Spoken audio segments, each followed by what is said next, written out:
Hello, everybody. Welcome to Pharmaceutical Soccer. I am so happy to be here. I feel like it's been a few weeks for me to be back on the Pharma Pod. I've missed talking to you guys about Nashville soccer. Not a ton to talk about, but of course, I'm here with Valair Shabilla and Clay Trainum.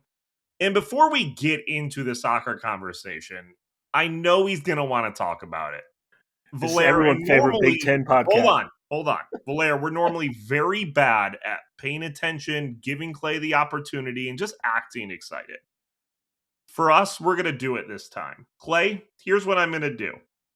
Me and Valair are going to give you 1 minute uninterrupted for you to share everything about Indiana football and all the greatness you want to share right now. If you want to fast forward through it, this minute is going to start shortly. Clay, are you ready for your 1 minute of Indiana football conversation? Hold on just a second. Let me get my thoughts in a line here. Okay. All right. 3, 2, 1, go. Well, they're calling it the greatest story in the history of American sports. Indiana, the losingest program in the history of college football, entering the season as recently as November, the losingest program in the history of college football, goes 16-0, the first 16-0 team since 1894 Yale. And I got to tell you, it is pretty dope. I grew up, obviously, an IU basketball person, as everyone in Indiana is. As I got older and worked in basketball, I had less time during basketball season, so my dad started taking me to football games. And IU football was terrible. The stadium was empty, and they just drew more to all of their playoff games than they did at any home game. And ultimately, at the end of the day, if Indiana football can win a national championship in like blowing everyone's mind, then Everton can certainly win a title at some point in anything. Because if Indiana can do it, anyone can. And this should be something that everyone takes pride in. If I told you in 2005, that Indiana football was going to win a national championship and Nashville's soccer team was going to have a title, if I told you that in 2005, you probably would have had me committed. Both of those things happened in the last year, and the Dodgers won the World Series. What a time to be alive. All right. I gave him an extra 15 seconds because he brought in National Soccer That was actually Club pretty in good. that. But that was really good. I couldn't care less about Indiana football, and I was very intrigued by it. So well done. Have they won it before? No. No. They've never, they bad. They never won double-digit games before. All I'm saying is from Indiana, from a very German town in Indiana, there will be a kid in 16 years on the west side of Evansville named Fernando Wanamueller, and I'm here for it. Well, I'm assuming you're going to ask about my weekend and Monday as well. It was absolutely, yes. Way less exciting than Clay's, but last week when we were recording was Clay's birthday, and yesterday was my birthday on Monday. Yay! So, happy birthday, Valair! Thank you. So yeah, Steven is the only odd one out here, not a January birthday for him. But yeah, I didn't do a whole lot, I guess, but this weekend was gonna be kind of more of a celebration, and it's not. It looks like we're gonna be snowed in during that, so we'll see how that goes. But yeah, no, just watched every top Premier League team drop points for some reason, which was interesting, except Everton. Clay is on cloud 9 right now.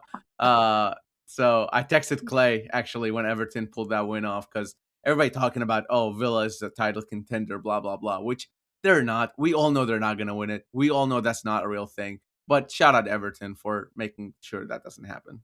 Which Everton, who had like none of their good players for the most part. We don't have it in the rundown, but do we want to talk about the African Cup of Nations real quick? I would love to, but honestly, I just don't think I can do it justice. Just go look at the last 30 minutes. Yeah, I didn't watch it. Like, I saw random clips here and there. Like, because like I feel like I could spend 15 minutes on the ball boy antics alone, where like I don't know if we could get through it the entire time. Yeah, it's too much for us to cover, but other podcasts and other shows would do a great job with it. Shout out Senegal for winning it. I was kind of rooting for Morocco just because they're the home team, but rooting is a strong word. I don't know. I didn't have a dog in the fight, whatever. But it's just cool to see African countries thriving, and when you see different the World Cup is really what I'm excited to see, because here's one thought that crossed my mind during this whole situation, and that will continue to cross my mind until the World Cup starts and through the World Cup. If Iraq beats Bolivia or Suriname, whoever wins that game plays Iraq, and if they beat them, Iraq goes into the World Cup, which is my dream, my entire life, my entire existence. That hasn't happened. The only time Iraq made the World Cup was in 1986. If Iraq makes it, here's who they face. First game will be against France, led by Mbappe and every player on earth. Second game will be against Norway, who has Erling Haaland. Third game will be against the African champion Senegal. So obviously I want us to make the World Cup, but at the same time, I'm just like, man, this is going to be embarrassing. So if we score a goal during the World Cup, I'm going to call that a win. And yeah, that's all I could think about since seeing the AFCON final. Well, hey, good for you guys. I'm glad you guys have had good weekends. Clay having probably one of the best sports weekends and Mondays of all time. I didn't really do anything. It's cold, and I bought myself a handheld gaming device, and I have been playing games the entire weekend. Um, and yeah, my partner is currently obsessed with video games as well, so that's all she has been doing too. So it's been a good time. Lazy household here in DC. So yay. But do have some Nashville soccer to talk about. We are back, ladies and gentlemen, actually officially back with Nashville soccer. How are they looking over there, Valair, in Florida? Well, let me tell you, based on how cold it is, I wish I was in Florida. And I'm just saying, after this 4-1 loss to the Chicago Fire, everybody should be fired. And this is the worst thing to ever happen, right? No, I'm just kidding. This is Because it, because Espinoza didn't score a goal in his preseason debut, he obviously should be cut from the club, and we should yeah. sign a new DP. The words preseason debut shouldn't even exist in the dictionary. I think yeah, no, I think we've said this every time we've done this show. Preseason results are whatever. We just talked to BJ Callahan literally right before recording, and he said he's not taking anything from the result. He said we came into the game with certain objectives about how we want to play. And he said the main goal of this game was to get every single player minutes, and he achieved that. So when that's your goal for the game, it's more about conditioning, is more about getting those players at a physical state that's a good physical state, I guess. He said they're not there yet, but that's by design. They're ramping their way up. They're not 90-minute fit yet. They shouldn't be 90-minute fit this early in the year anyway. So things are ramping up. Again, the first 2 games or so are going to be conditioning, more about the physical aspect, and then really, I don't know, like team building, I guess you can call it. Just getting to know each other, forming partnerships, not only on the pitch but off the pitch as well. This is where a lot of soccer players make friends at their new environments, right? Because you're sitting there, you finish practice, you still have the whole day. You're in a hotel room. This is where sort of those partnerships start to form. Again, not only on the pitch, because off the pitch is just as important. And for a team that has lost, Walker Zimmerman, lost Dax McCarty in recent years, lost Anibal Godoy, it's important for some new faces to step up and kind of be that leadership, and be part of that leadership group. Obviously, there's still some other guys hanging around, but somebody like Jack Mayer or even a Patrick Yazbek, these are guys who BJ Callahan would be looking into it. Hey, it's your time to step up. You're a veteran now. You're no longer a rookie. You're no longer a young player. It's time for you to kind of take more of a leadership role, and I'm sure they'll answer to that. I will say the one thing that I see during preseason matches that is interesting, though, is we do see a mix of first team, second team players on as they're switching out at halftime whenever they switch out. But I will say that lineup looked very very strong, to say the least. A very much a first team lineup. Clay, do you think that lineup that BJ tout out there is the lineup that is going to be our starting lineup the first game of the season? Probably not. No, it's one of those things, right? Like, I think one of the things that we learned last season is that there are some things that are predictable about BJ, and then some things that kind of throw you off here and there. I expect there to be somebody who makes a move in preseason that gets people excited and things like that. I mean, it seems like a strong lineup, but a lot of people will read into the idea that there's a strong lineup, so therefore we should take something from this game. And I am very much of the opinion that nothing in preseason ever seems to actually matter. When it comes to results, the only thing that matters are playing style and guys getting minutes. And I fully expect there to be a surprise or two on opening day. It always feels like there's a surprise or two to start every season, whether it's BJ or Gary Smith or whoever it is. So it's pretty close. I mean, it's pretty close, but I expect there'll be a name that we're not thinking of right now that might find their way out there. And there are a couple other things to consider as well, like injuries. It's not just form, right? And then I think there are other external factors. You never know where somebody's mental state or whatever it may be, or personal things. Somebody's given birth, somebody's whatever. So like these are things to take in because there's still a month to go or so before Nashville SC take the field, and a lot of things can change. I do, just going back to your question, Stephen, I do believe that if everybody's healthy and ready to go, that would be the lineup I would roll with. For Nashville SC, I think that's what I'm leaning towards, at least at the moment. Again, things happen throughout the season, throughout preseason, so we'll see. But I agree with Steven. I think that's pretty close to what I would assume is the strongest lineup for Nashville SC. Well, and we'll get a little bit more information on Friday, as well as Nashville SC takes on Colorado Rapids for the second preseason match. If that one goes 4-1, are we concerned by any chance when it comes to Nashville SC? Concern is a strong word, but it will definitely raise an eyebrow for me. I think I'll be like, this is something. But no, I wouldn't be concerned. I think after that is when Nashville plays Birmingham in Birmingham, and I believe if you really want to see Nashville SC, I believe tickets are on sale for that. So I think that's open to the public in Birmingham. If you want to make the drive, I think it's like 2.5, maybe 3 hours, from depending on where you live in Middle Tennessee. I'm still considering it. I'm not sure. We have a It few was a people fun from trip. 245 Well, it Soccer. was it was a lot more fun when Nashville didn't have Whataburger, so we drove the 2.5 hours specifically to watch the Yeah. Birmingham Legion and get Whataburger at the same time.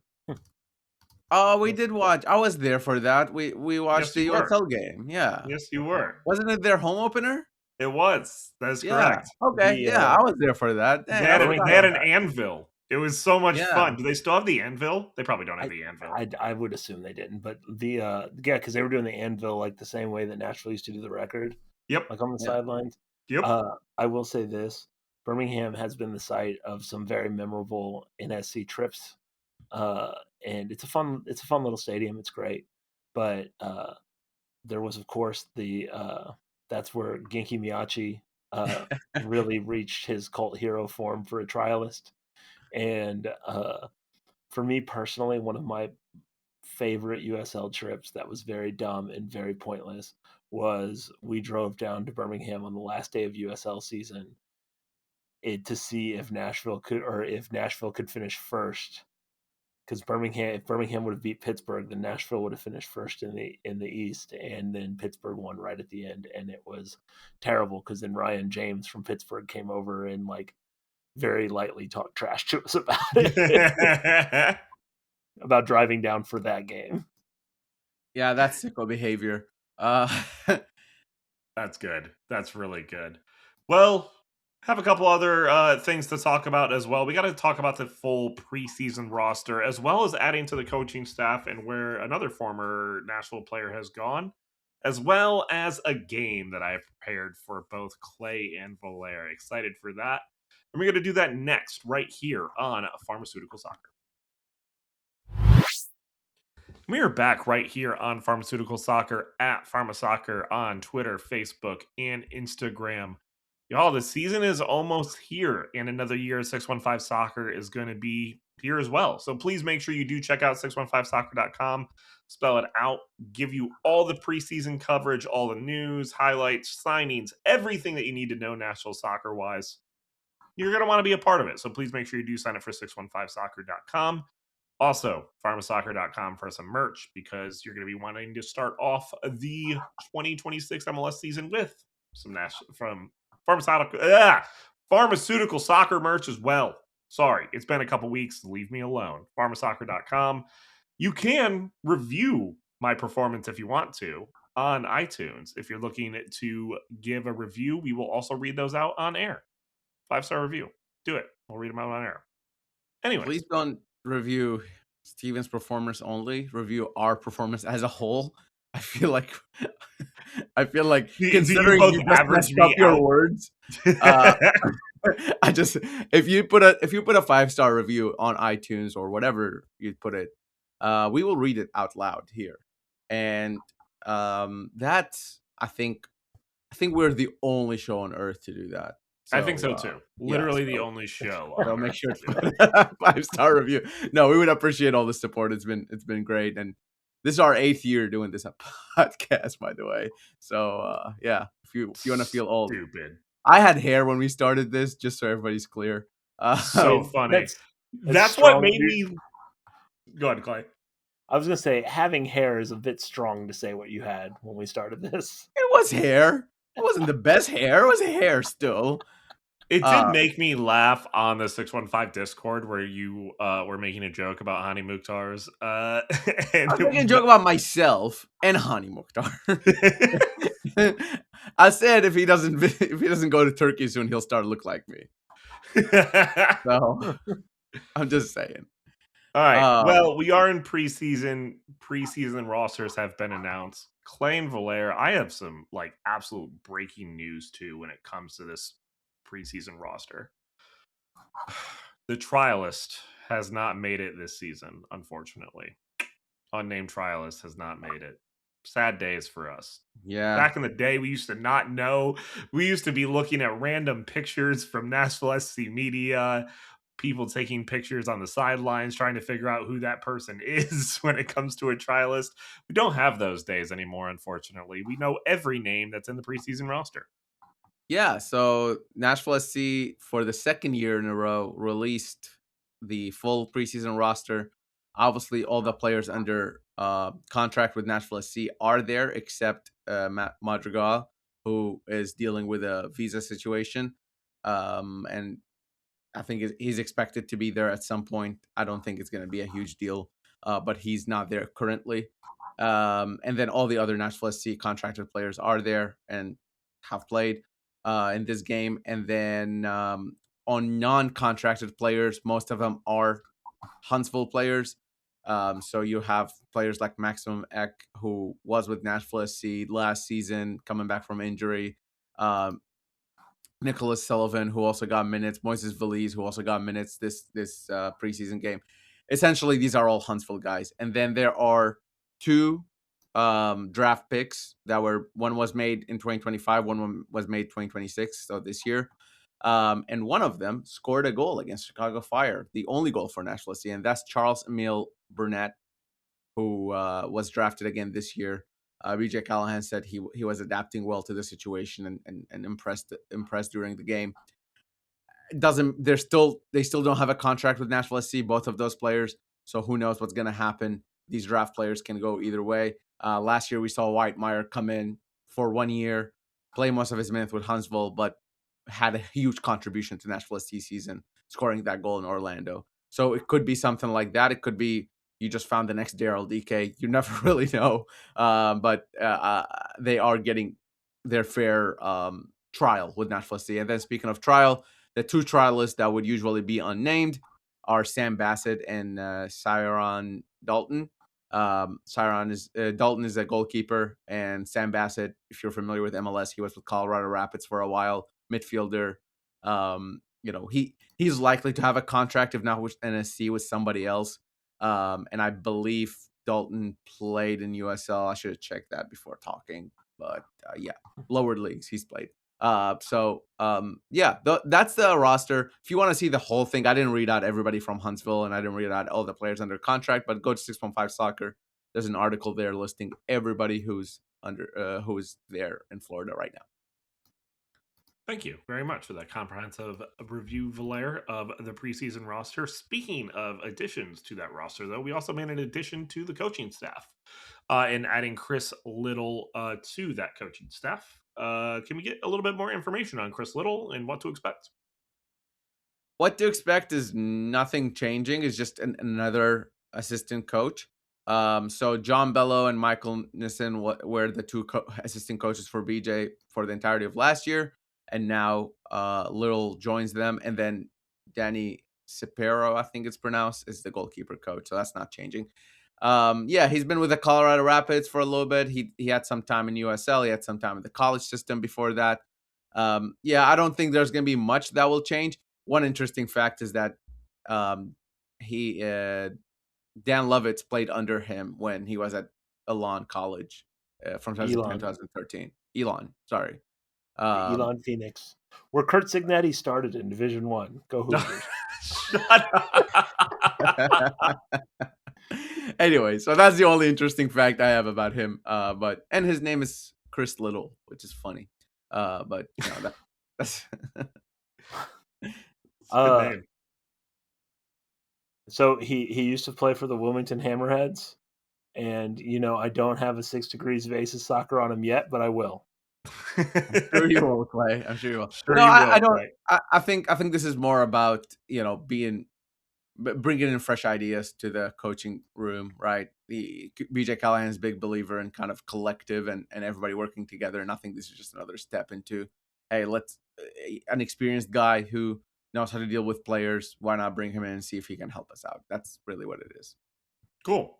Love to see it. Another player news from Nashville SC. Not us bringing a player in, but a player leaving Nashville. Of course, you guys talked about Tyler Boyd last week, but it does look like that he is officially with LAFC, with Nashville SC buying out his contract for LAFC to pick him up. Is that kind of how it operates, Valair?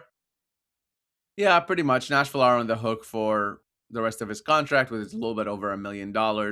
However, LAFC can pick him up on a minimal deal, and that's what they did. It's a good pickup for them. Like I said last week, I think same thing with Randall Leal in DC last season. This is a really good pickup for a team that's taking a flyer on a guy. If it doesn't end up working out, it doesn't end up working out.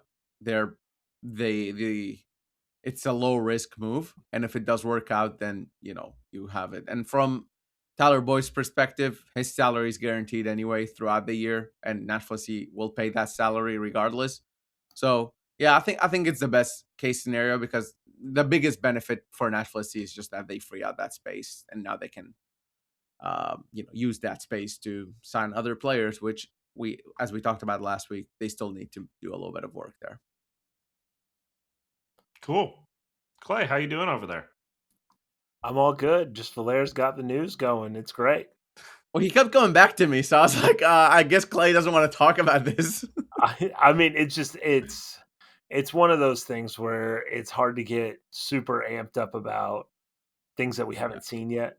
And I don't even mean like, 'cause it's not like we're watching the games, but like one game's been played and we know what the score was, but we don't really have an idea on how things are shaking out. I think Boyd is like, somebody was always going to pick up Boyd. It's a worthy gamble, way more so probably than Leal was, because like Leal had consistent injury concerns. Boyd had a very big injury that he came back from, and that's just, and he's a national teamer, so it's like a guy that teams do well to sign anyway. So I'm just anxious to like start to know more about what's going on more than anything else. I will say I like that. I think it's well and good to always have some shifting around with assistant coaches, because that means they might be moving on to other places. So that means you were successful enough to have someone come over. But like, it is good to challenge, your preconceived notions and get new voices in the room, especially if those like voices are as experienced in MLS as Little is, having coached with good teams and bad teams um, in his time in MLS. So I'm, there's just not a whole lot to know here. So that's the reason this is angling for a shorter episode. Well, it's not angling for that short of an episode because it is time for the battle of the so-called smart people in the room, and I'm very excited to pit these two together in a Nashville SC game of my creation. This definitely has not happened in any other podcast before. Came up with this about a month ago for this game, so I'm very excited. So it seems out of context now. It was in context about a month ago when the World Dart Championship occurred in England or wherever they do the dart championship. It is in England, I believe, where they play a game called 501, where the goal is to get to zero with your darts. Can I just say, because I don't think enough people have made enough, darts is going to be at Madison Square Garden. Like it's either the day before or the day after England plays in New Jersey. Right. Can you imagine how drunk that crowd is going to be getting the Kind of want to England World go. Cup and darts back-to-back days? Anyways, so we are going to be playing 501, but it's going to be Nashville SC Appearances Edition. So you guys are going to go back and forth between you guys start with 501 and say, a player has 100 and something appearances that gets subtracted from your score.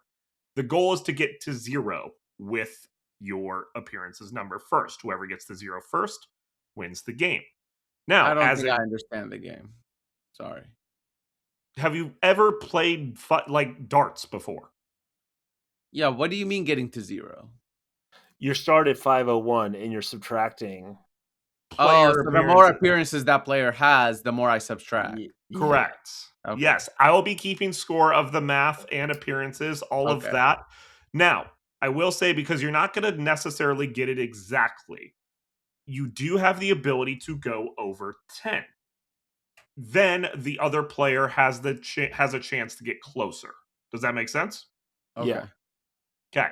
Also, because of the fact that it is darts, the highest score that you can get in darts is a score of 180.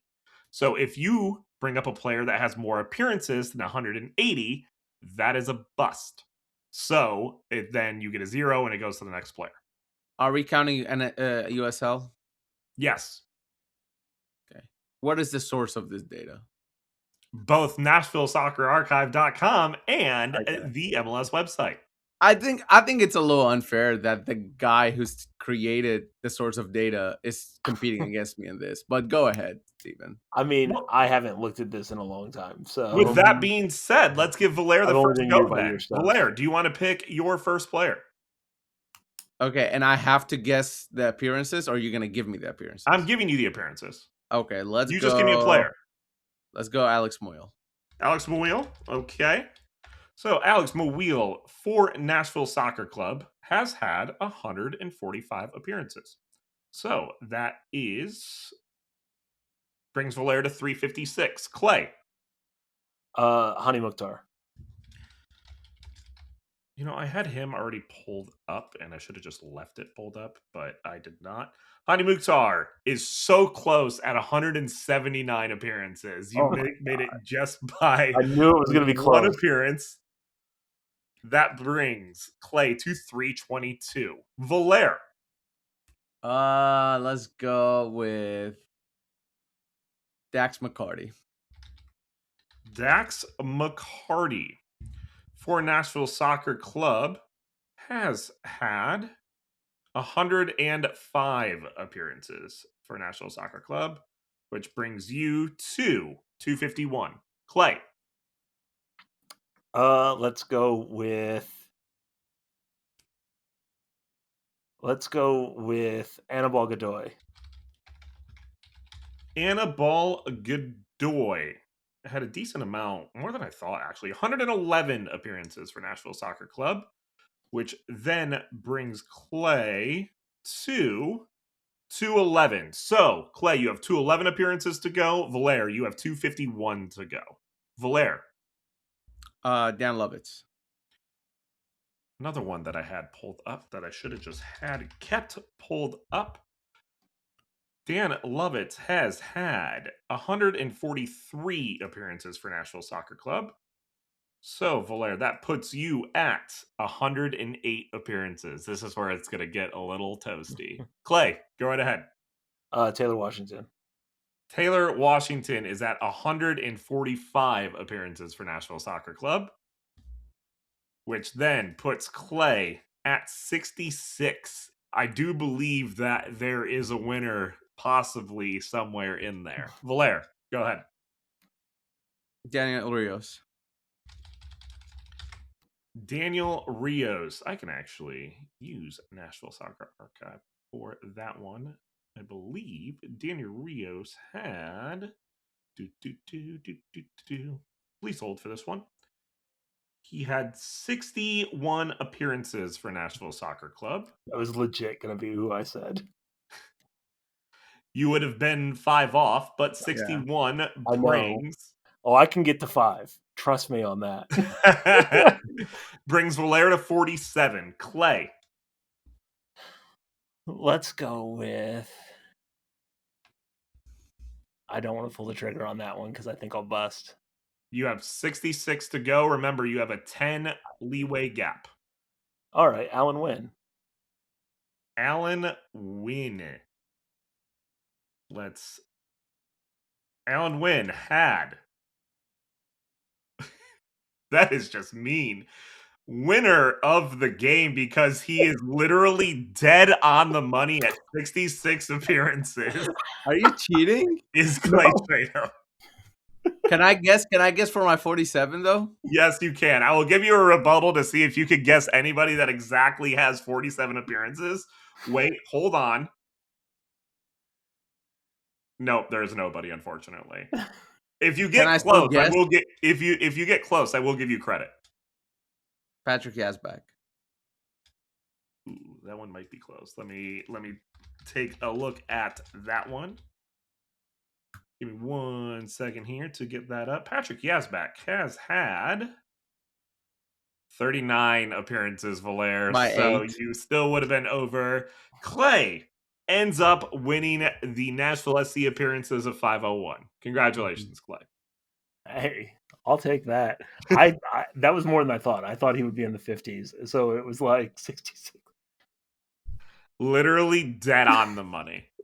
Valair, for your 48, or you would have been right on, very close to the money if you would have said Alistair Johnston. That's a good one. Yeah, I just thought Yazbek played more that half season. Yeah, but I think I'm just thinking about last season.